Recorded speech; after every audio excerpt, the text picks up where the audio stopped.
Hello everyone, my name is Mohika and I'm going to give you an overview about distributed computing.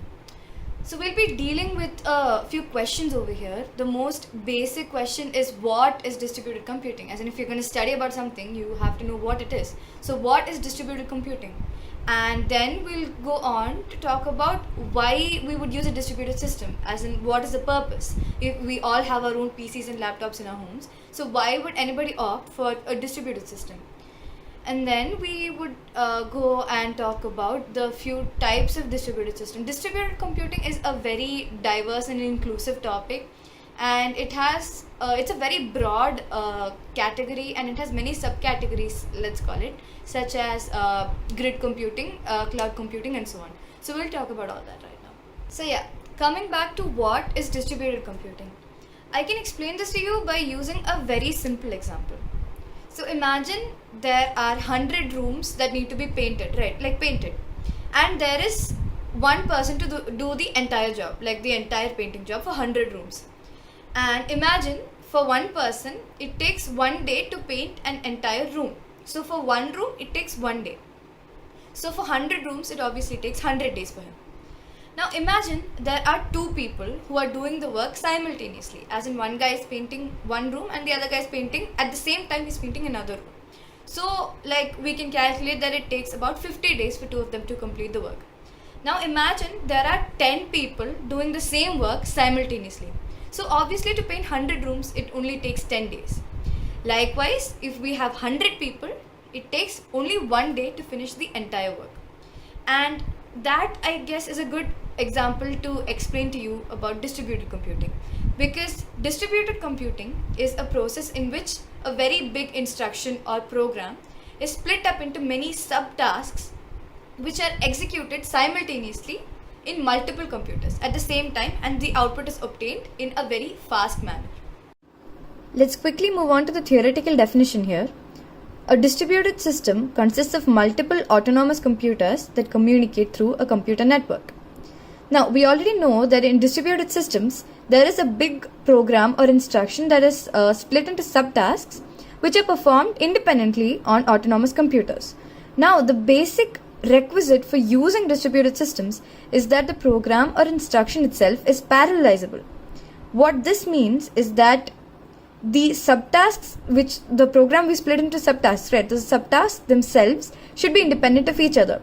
That is, the execution of one subtask should not depend on the execution of another subtask.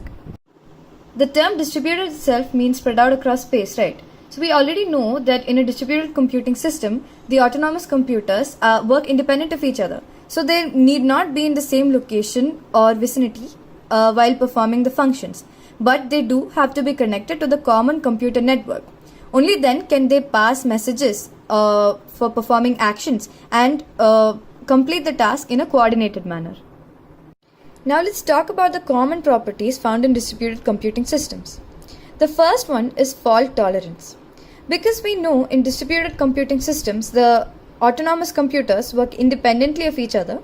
When one or some nodes fail, the whole system can still work fine, except there'll be a little lacking in the performance. And each node only has a partial role to play, because each node has an incomplete view of the system. The most important aspects of a distributed computing system are resource sharing and load sharing.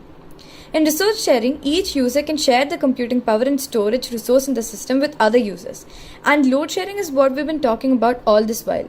That is a big task that is being split up and being sent to, that is being dispatched to several computers to help share the load instead of one central computer doing all the work. It's also easy to expand, as adding nodes just means adding a new computer to the network. Another basic question that we're posed with is why to use distributed computing systems. It may depend on many factors. The first is the nature of the application. So let's say you have to create a Word file for your project review or something like that. Or you just want to watch a movie in your free time. You don't need a system with high processing power or capabilities like that for that particular work. You can just use your own personal desktops or laptops. But that is not the case for people who are working with, let's say, graphics, or researchers who have lots of computations and analysis to process. They need computers with high processing capability. Earlier we could have used supercomputers for that, but as we know, putting together cheap processors together is more economically viable than using a supercomputer. This brings us to the performance aspect, which has two types, computing intensive as well as data intensive. As I have been saying a lot, in distributed computing, the work needs to be split into various computers. So that means either there are a lot of calculations to be done or there are a lot of data to be processed. Now that is exactly what performance deals with. Computing intensive means there is a lot of calculation to be done, and in data intensive, let's say weather forecasts or something like that, there is a lot of data to be dealt with. Another feature of distributed computing is robustness. That is, there is no single point of failure. We know that the autonomous computers connected to the network work independently of each other, right? So even if one of the nodes fails, even though there is a little problem with the performance and efficiency of the whole process, still the entire work can be executed, and because of one node failure, the entire system does not fail. Now we'll look at the common architectures of distributed computing system. Now, even though the computers are working independently, that is, they're autonomous computers, they need to have some form of communication between them so that the work is coordinated and done properly. Now, this happens by sending and receiving of messages through the common network as given in the picture. Now, this communication process can be synchronous or asynchronous.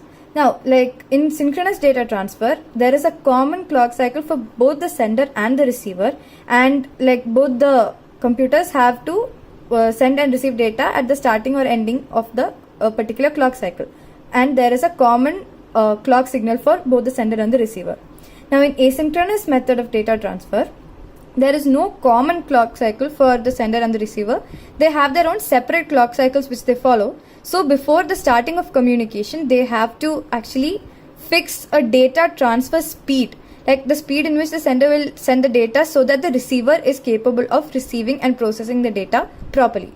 And once this rate is fixed, it does not change throughout the entire data transfer.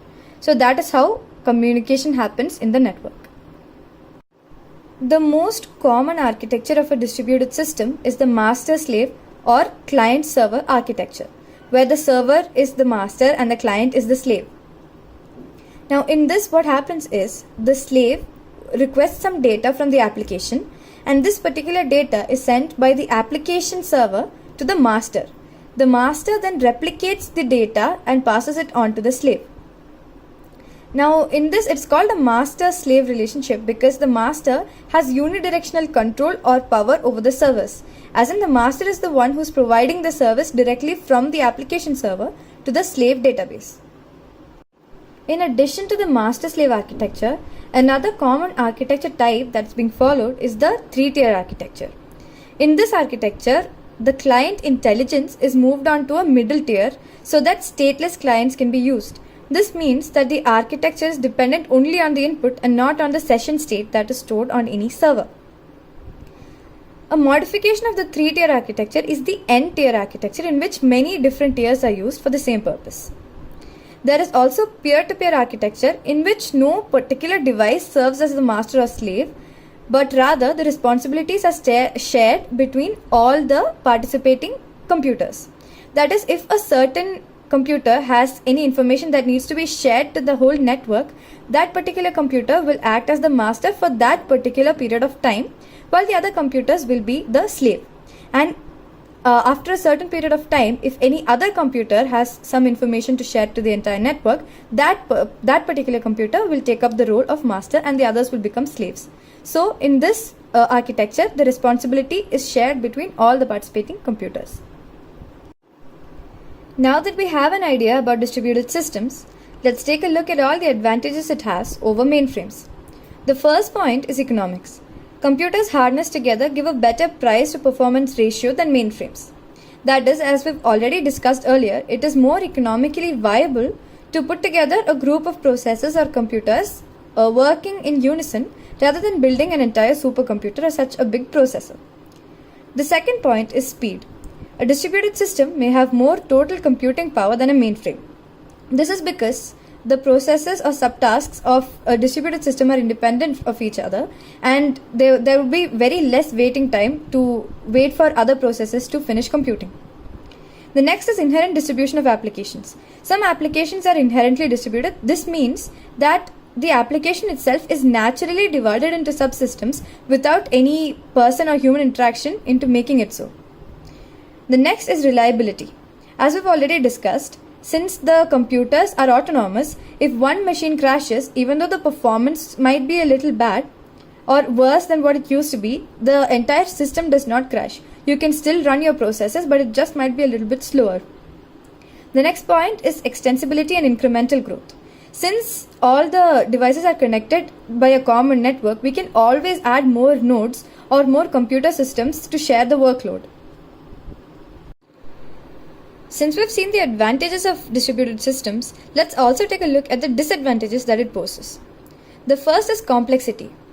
Since in order to implement a proper distributed system where all the processes are happening simultaneously in contiguity, we need a lot of experience in designing and implementing the distributed system, a lot of planning that goes into how the system is to function and how it is to be designed, which might be difficult for certain people to implement.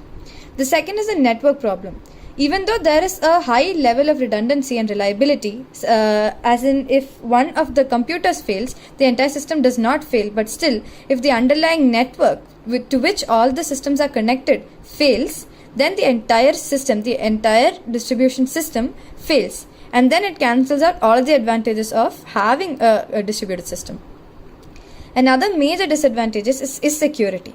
Because in a distributed system, the devices are interconnected, so it is actually an advantage as well as a disadvantage, because we're sharing resources, we're sharing data. It can be used for good purpose as well, but in the meantime, easy access to data means easy access to secret data as well. It is very difficult to keep a data secret in an entire network because it's easily accessible to all those who use the particular network. The next is heterogeneity of components. In the distributed system, we have already established that it is autonomous and many people will be working with many different components.